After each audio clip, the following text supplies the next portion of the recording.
Oke, untuk selanjutnya kita akan mencari titik yang selanjutnya. Nah, ini di sini itu ada titik yang ini sudah ketemu, titik yang ini sudah ketemu, titik yang ini sudah ketemu. Nah, sekarang tinggal cari titik yang C. Karena ini juga sudah ketemu, kita tinggal cari yang C. Nah, kalau misalnya kalian perhatikan untuk titik yang C itu dia perpotongan antara garis yang miring dengan garis yang mendatar ini. Nah, kalau kalian masih ingat berarti garis yang miring adalah garis yang ketiga.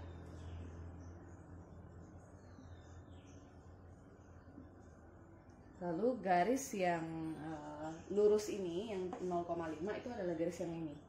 Ya, kalau yang lurus sana itu garis yang pertama, miring garis kedua, ini garis ketiga. Jadi titik perpotongan di sini antara garis yang ketiga dan garis yang kedua. Nah, karena perpotongan titik C itu perpotongan antara garis ketiga dan garis kedua, maka yang kita harus eliminasi itu garis ketiga dan garis kedua. Oleh karena itu kita ambil rumusnya. Ini saya tulis ulang saja. 6x1, 5x2 sama dengan 30. Ini juga saya tulis saja. X2-nya saya luruskan dengan x2 ya, 3x2 sama dengan 15. Nah, lalu sama seperti sebelumnya, karena di sini itu nggak ada angka, ya udah kita anggap 0 aja. Nah, lalu kita harus samakan salah satu variabelnya. Jadi kalau yang ini itu kan udah nggak bisa karena 0 kan, ya udah kita samain ini. 5 dengan 3 bisa sama, bisa buat angkanya jadi sama berapa? Itu kan bisa jadi 15. Angkanya bebas mau disamain berapa, pokoknya harus sama aja. Jadi yang ini saya kali 3, yang ini saya kali 5. Nah, kalau sudah berarti kita tinggal kaliin aja sesuatu. Yang ini kali ini, pokoknya sederet ini dikaliin 3, yang bawah berarti semua dikaliin 5. Nah, 6 kali 3, 18x1. Lalu 5 kali 3, 15x2. 30 kali 3, sorry. Ini sama dengan harusnya, kita ikutin yang ininya. 30 kali 3, 90. Lalu yang ini dikaliin 5, 5 kali 0, 0 atau nggak mau ditulis juga nggak apa-apa. 3 kali 5, 15x2. Nah, ini maksud saya, jadi nanti x2 koefisien di depannya itu sama-sama x2 juga, sama-sama 15 juga, jadi nanti bisa dikurang. 15 kali 5, 75. Kalau sudah, nanti kita tinggal kurangi saja. Nah, ini kan 18 kurang 0, ya 18x. Sedangkan yang ini 15 kurang 15 berarti 0x2, atau tidak mau ditulis juga tidak apa-apa. Lalu 90 kurangkan 75, dapatnya 15. Nah, kalau sudah seperti ini mau dihapus juga nggak apa-apa. Nah, jadi tinggal 18x1 sama dengan 15. Nah, seperti biasa kita mau cari x1-nya. Jadi nanti 18-nya ini kali pindahin ke sana dibagi, jadi 15 dibagi dengan 18. 15 dibagi dengan 18, 0,83. Nah, ini untuk X1-nya. Kalau misalnya kita mau hitung X2-nya, kita boleh pilih salah satu dari rumus ini. Boleh rumus yang pertama, boleh rumus yang kedua. Jangan ambil kali ininya ya, jadi ini. Boleh ambil yang pertama, boleh ambil yang kedua. Cuma kalau saya lihat yang kedua itu lebih simpel, jadi saya pakai yang kedua saja. Jadi saya coba hitung di sini. Jadi 3x2 sama dengan 15. X2. Nah, kita mau cari x2-nya kan. Jadi ini tinggal, ini kan kali pindah ruas, jadi tinggal bagi. Jadi x2 15 bagi 3, x2 sama dengan 5. Nah, kalau sudah berarti kita udah ketemu titik ini bukannya, ini titik yang sebelumnya. Jadi kalau kita udah hitung ini berarti kita udah ketemu titik yang ada di sini. Jadi titik ini itu sebenarnya adalah titik 0,833 dan titik x ini x1-nya maksudnya x, lalu x2-nya itu adalah y, 5.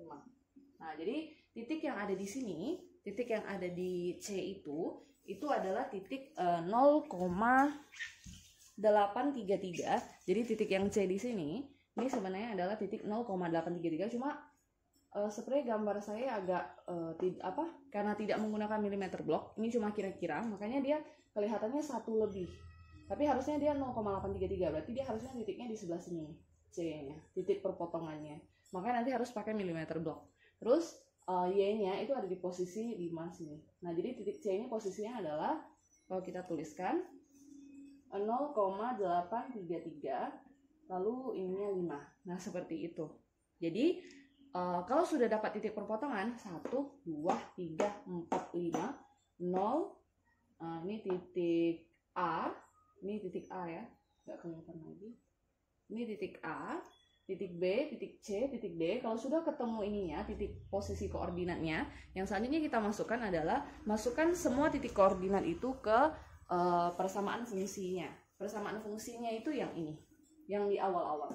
Yang paling atas, kalau selama ini kita belajar, kita selalu bilang itu adalah fungsi tujuan. Jadi yang bisa berupa laba atau keuntungan dan juga bisa berupa beban. Jadi ini semua saya hapus dulu. Nah, karena papan tulisnya juga nggak cukup, berarti yang ini, yang grafik juga bentar lagi saya hapus ya, karena kita mau lihat yang mana yang titiknya menghasilkan fungsi tujuan yang tertinggi. Saya catat dulu titik yang 0 ini di sini, berarti 0,0. Lalu titik yang A di sana itu 4,0.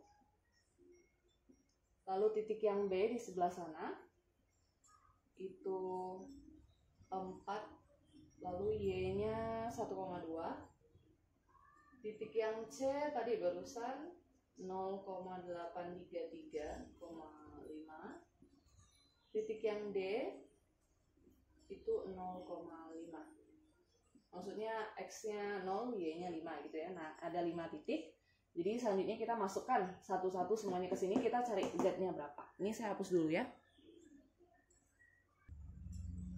Oke, sekarang saya coba yang pertama dulu. Berarti titik yang ini saya masukkan ke rumus. Z sama dengan 4x1 tambah 6x2 sama dengan 4, x1 nya saya masukkan 0 karena di sini x1 nya 0, tambah 6, x2 nya saya masukkan 0 juga. 4 kali 0, 0, 6 kali 0, 0. Jadi untuk yang 0, titik 0 itu Z nya 0. Kalau sudah, saya lanjut yang B. Yang B saya posisikan di sebelah, maksudnya yang A saya posisikan di sebelah sini saja. Ini untuk titik yang A. Jadi yang A saya masukkan X-nya ini. Jadi sama ya. Bentar. Untuk titik yang A saya masukkan dulu. Z sama dengan 4x1 tambah 6x2 sama dengan 4, x1 nya masukkan 4, x2 nya masukkan 0. 4 kali 4, 16, 6 kali 0, 0, jadi Z nya 16. Ini untuk yang titik A. Lalu kita lanjut yang titik B. Titik B nya saya buat di sini saja. Z nya sama dengan, sama rumusnya 4x1 tambah 6x2 sama dengan 4x1 nya 4, x2 nya 1,2. 16 ditambah 6 kali 1,2, 7,2. Jadi kalau ditambahkan dengan 16, 23,2. Nah, untuk yang selanjutnya yang C. Yang C juga saya buat di sebelah sini saja. Rumusnya sama, ini rumus fungsi tujuan 4x1 tambah 6x2. 4-nya kita masukkan ini 0,833. Kalau di modul itu dibuat jadi pecahan, bebas. Ininya 5. 4 kali 0,833 itu dapatnya 3,332 ditambah 6 kali 5, 30. Jadi kalau ditambahkan dapatnya 33,332.